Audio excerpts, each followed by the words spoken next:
সারাদিন প্রচণ্ড ক্ষুধায় পেট জ্বলছে, তৃষ্ণায় গলা শুকিয়ে কাঠ হয়ে যাচ্ছে, তবু আপনি এক ফোঁটা পানি খাচ্ছেন না, কারণ আপনি রোজা রেখেছেন।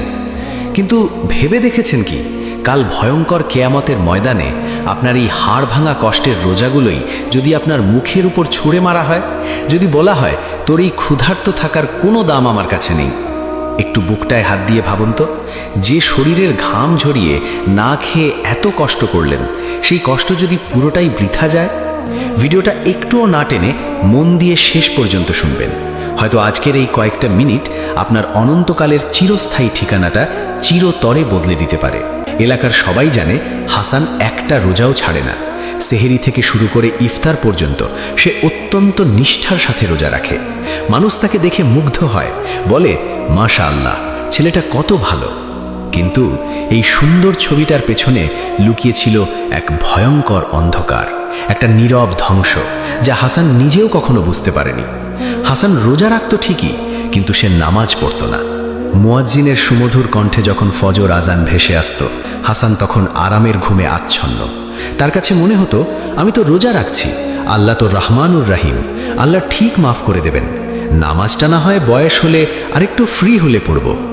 হাসান জানতো না, তার এই পরে পড়ব আর আল্লাহ মাফ করে দেবেন ভাবনাটা শয়তানের সবচেয়ে বড় ধোঁকা ছিল। সে জানতো না যে ইমারতের কোনো খুঁটি নেই, তার ছাদ কখনোই টিকে থাকতে পারে না। নামাজের খুঁটি ছাড়া তার রোজার ছাদটা যে কোনো মুহূর্তে ভেঙে পড়বে, সে খবর তার জানা ছিল না।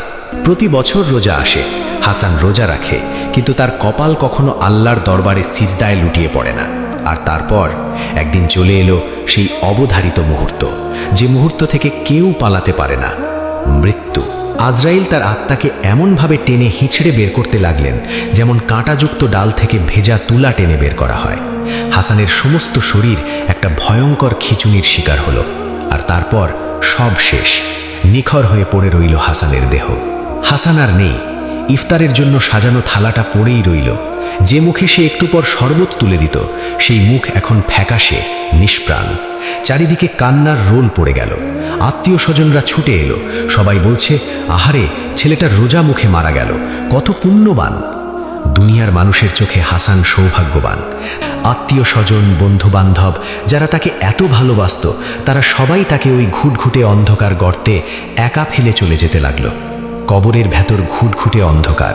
হাসান শুনতে পাচ্ছে তার প্রিয়জনদের জুতোর আওয়াজ, যা ধীরে ধীরে দূরে মিলিয়ে যাচ্ছে। সে এখন একদম একা, নিঃসঙ্গ, শুধু সে আর তার আমল। হঠাৎ কবরের সেই দমবন্ধ করা অন্ধকারের ভেতর এক ভয়ঙ্কর গর্জন শোনা গেল।